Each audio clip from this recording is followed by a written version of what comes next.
Public ಟೈಮ್ಸ್ಗೆ ಸ್ವಾಗತ.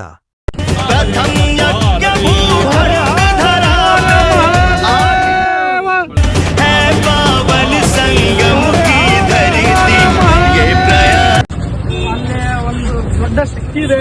ಇದು ನಾವು ಆಲ್ರೆಡಿ ಸಾಮಾಜಿಕ ಜಾಲತಾಣದಲ್ಲಿ ಇವ್ರ ವಿಡಿಯೋಗಳನ್ನ ಸಾಕಷ್ಟು ನೋಡಿದೀವಿ. ಅವರು ಸಿದ್ದಾರೂಢಪ್ಪರ ಬಗ್ಗೆ, ನಿನ್ನ ಮೊನ್ನೆ ರಾಮನ ಬಗ್ಗೆ, ಹೀಗಾಗಿ ಸಾಕಷ್ಟು ಒಂದು ವಿಷಯಗಳನ್ನ ಆಧಾರ. ಹೀಗಾಗಿ ಅವ್ರನ್ನ ಇಳಕಲ್ ನಗರಕ್ಕೆ ಬಂದಿದ್ದಕ್ಕೂ ನಮಗೆ ಬಹಳ ಸಂತೋಷ. ಅವ್ರು ಈ ಭೂಮಿ ಮೇಲೆ ಈ ನಮ್ಮ ನಗರಕ್ಕೆ ಕಾಲಿಟ್ಟಿದ್ದು ನಮ್ಮೆಲ್ಲರಿಗೂ ಸಂತೋಷ ಆಗಿದೆ. ಸ್ವಾಮೀಜಿಯಿಂದ ನಮ್ಮ ಇವತ್ತಿನ ಈ ಪೀಳಿಗೆಗೆ ಒಂದು ಸಂದೇಶ ಕೊಡ್ಬೇಕಂತೇಳಿ. ಯಾಕಂದ್ರೆ ಇಳಕಲ್ ನಗರದಲ್ಲಿ ಸಾಕಷ್ಟು ಜನರು ತಮ್ಮ ಭಕ್ತರಿದ್ದಾರೆ ಈ ಮೊಬೈಲ್ ಸಾಮಾಜಿಕ ಜಾಲತಾಣದ ವಿಷಯದೊಳಗೆ. ಹೀಗಾಗಿ ತಾವು ಇನ್ನೊಂದ್ಸರಿ ನಾವು ನಿಮ್ಗೆ ವಿನಂತಿ ಮಾಡ್ಕೊತಾ ಇದೀವಿ, ಇಲ್ಲಿ ಬನ್ನಿ, ನಿಮ್ಮ ಮಾರ್ಗದರ್ಶನ ಆಶೀರ್ವಾದ ನೀವು ಯಾವಾಗ ಹೇಳ್ತೀವಿ ಅವಾಗ ನಾವು ರೆಡಿ ಮಾಡ್ತೀವಿ. ಹೀಗಾಗಿ ಮತ್ತೊಮ್ಮೆ ನೀವು ಇಳಕಲ್ ನಗರಕ್ಕೆ ಬರ್ರಿ.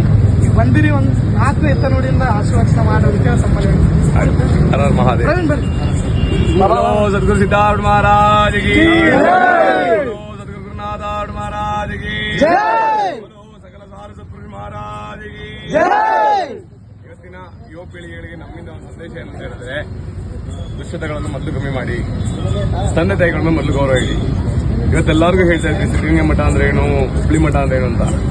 ಇವರಲ್ಲಿ ಒಂದು ಮಠ ಇದೆ ಅಲ್ವಾ, ಹೌದಪ್ಪ, ಶ್ರೀ ಮಹಾಂತೇಶ್ ಅಲ್ಲ, ಅದು ಏನದು ವಿಜಯ ಮಹಾಂತೇಶ್ ಅಂತ. ಎಷ್ಟು ಮಂದಿ ಹೋಗಿ ಪೂಜೆ ಮಾಡ್ತೀರಿ? ಇರ ಕೈ ಎತ್ತ ಪ್ಯಾರನ ಇರಪ್ಪ.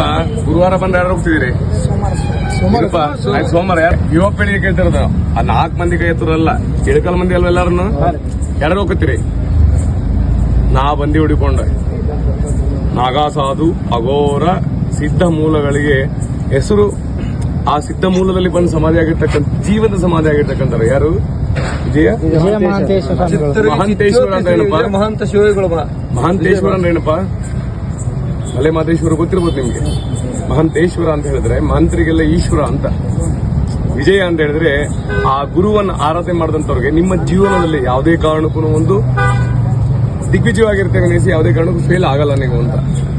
ಯಾವತ್ತು ನೀವು ಗುರುವಲವನ್ನು ಬಿಟ್ಟು ಬೇರೆ ಕಡೆ ಎಲ್ಲ ಸುತ್ತೀರಿ, ಅಲ್ಲಿ ಹೋಗ್ತೀರಿ, ಇಲ್ಲಿ ಬರ್ತೀರಿ. ಊರಲ್ಲಿ ಗುರುಕತೆ ಏನಾಯ್ತು? ಯಾರು ಹೋಗ್ತಾ ಇದೀರಿ? ನೋಡ್ ಕೈ ಎತ್ತಿ ಒಂದ್ಸರಿ. ಯಾರಾದ್ರೂ ನಿಮ್ಮೂರೊಳಗಡೆ ಯಾರಾನ ಅಕಸ್ಮಾತ್ ನಮ್ಮ ಇಳಕಲ್ ಒಳಗಡೆ ಏನಪ್ಪ, ಇಳಕಲ್ ಅಂತ ಹೇಳಿದ್ರೆ ಹೆಣ್ಮಕ್ಳು ಬಹಳ ಜ್ಞಾಪನ ಬರುತ್ತೆ.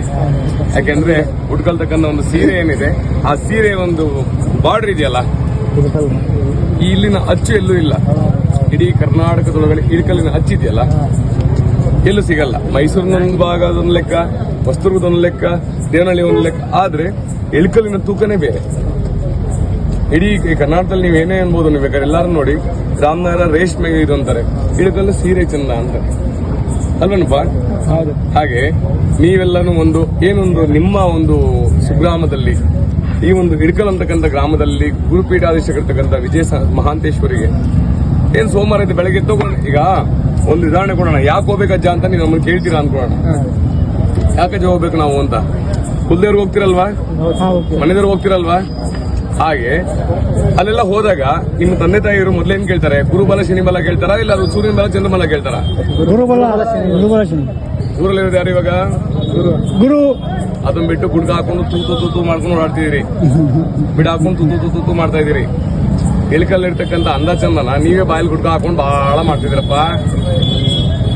ಸ್ವಲ್ಪ ನಿಮ್ಮ ಆರೋಗ್ಯ, ನಿಮ್ಮ ಅಂದ ಚಂದದ ಬಗ್ಗೆ ಒಂಚೂರು ಗಮನ ಕೊಡಿ. ನಿಮ್ಗೆ ಆದಂತ ಒಂದು ಸ್ವರೂಪ, ನಿಮ್ಗೆ ಆದಂತ ಒಂದು ಲಕ್ಷಣ ಇದೆ, ಅದನ್ನ ಯಾಕೆ ಹಾಳು ಮಾಡ್ಕೋತೀರಿ?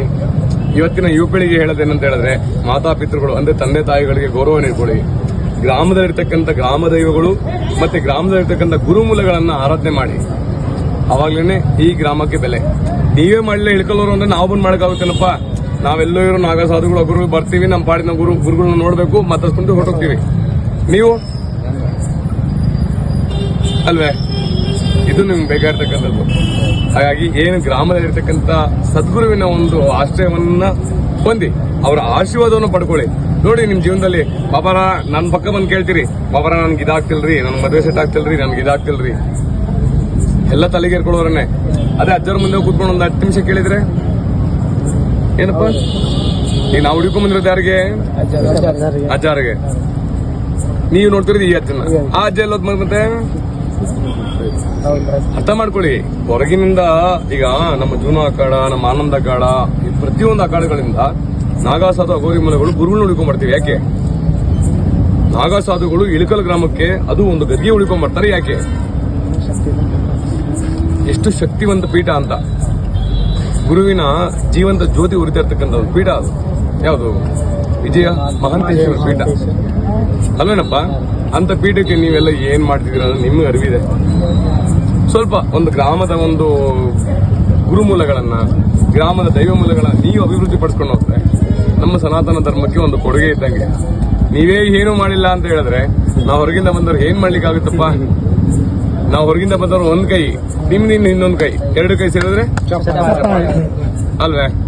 ನೋಡಿ, ಸನಾತನ ಧರ್ಮ ನಿಮ್ಮ ಕೈಲಿದೆ, ನಮ್ಮ ಕೈಲಿ ಏನಿದೆ ನಾವು ಬೆಳೆಸ್ತಾ ಇದೀವಿ. ನಿಮ್ ಕೈಲಿ ಎಷ್ಟಾಗುತ್ತೋ ಅಷ್ಟು ಮಟ್ಟಿಗೆ ನೀವು ಬೆಳೆಸಿ. ಅದು ಬೆಳೆಸ್ಬೇಕು ಅಂತಂದ್ರೆ ಎಲ್ಲೋ ಹೊರಗಡೆ ಬಂದು ಬಾಬಾ ನಾನು ಬಾಬಾ ಆಗ್ಲಿ ಅಂತಲ್ಲ. ಊರಲ್ಲಿರ್ತಕ್ಕಂಥ ಗುರುಮೂಲವನ್ನು ನೀವು ಮೊದಲು ಆರಾಧನೆ ಮಾಡ್ಕೊಳ್ಳಿ. ಹೋಗ್ರಿ, ಸೋಮವಾರ ಹೊತ್ತು ಹೋಗ್ರಿ, ಮುಂಜಾನೆ ಕಸ ಹೊಡಿ, ನಿಮ್ ಕರ್ಮ ಸತ್ತೋಗುತ್ತೆ. ಅದನ್ನ ಮಾಡ್ತಾ ಬರೀ ಕಸ ಹೊಡಿರಪ್ಪ ಸಾಕು. ಅಜ್ಜ ನನ್ ನಾಳೆ ಕೆಲಸ ಆಗ್ಬೇಕಜ್ಜ, ಅವೇನು ಹೇಳೋಕೋಬೇಡ, ನೀನ್ ಮೊದಲು ಕಸ ಹೊಡಿ ಸಾಕು, ನಾಳೆ ಕೆಲಸ ಅಜ್ಜ ಬಂದ್ ಮಾಡುತ್ತೆ. ಅದು ಇಳಿಕಲ್ಗಿರೋ ತಾಕತ್ತು ಅಂದ್ರೆ ಏನಪ್ಪ? ಅವ್ರ ಹೆಸರಲ್ಲೇ ವಿಜಯ ಅಂತಿಲ್ಲಪ್ಪ, ನೀನ್ ಫೇಲ್ ಆಗೋ ಮಾತೇ ಇಲ್ಲ. ಏನಪ್ಪ? ಮಹಾಂತೇಶ್ವರ ಅಂದ್ರೆ ಶ್ರೀ ಗದ್ಗೆ ಮಹಾಂತೇಶ್ವರ ಬೇರೆ ಲೆಕ್ಕ ಆಗಿರೋದು. ವಿಜಯ ಮಹಾಂತೇಶ್ವರ ಅಂತ ಮೊದಲೇ ಹೆಸರಲ್ಲಿದೆ, ಸತ್ಯ ಅಲ್ವೇ? ಆಗ್ಲಿ, ಒಳ್ಳೇದಾಗ್ಲಿ, ಸರ್ವೇ ಜನ ಸುಖಿನೋ ಭವಂತು. ಎಲ್ಲ ಹೇಳಿ, ವಿಜಯ ಮಹಾಂತೇಶ್ವರ ಮಹಾರಾಜ್ ಗಿ ಮಹಾರಾಜ್ ಗಿ, ಗುರುನಾಥ ಮಹಾರಾಜ್ ಗಿ, ದತ್ತಾತ್ರೇಯ ಮಹಾರಾಜ್ ಗಿ, ರಾಮಜಯ ನಮ್ಮ ಪಾರ್ವತಿ. ಒಳ್ಳೇದಾಗ್ಲಿ, ಸರ್ವೇ ಜನ ಸುಖಿನೋ ಭವಂತು. ಇನ್ನಷ್ಟು ಸುದ್ದಿಗಳನ್ನು ನೋಡಲು ಪಬ್ಲಿಕ್ ಟೈಮ್ಸ್ ಸಬ್ಸ್ಕ್ರೈಬ್ ಮಾಡಿ, ಬೆಲ್ ಬಟನ್ ಒತ್ತಿ.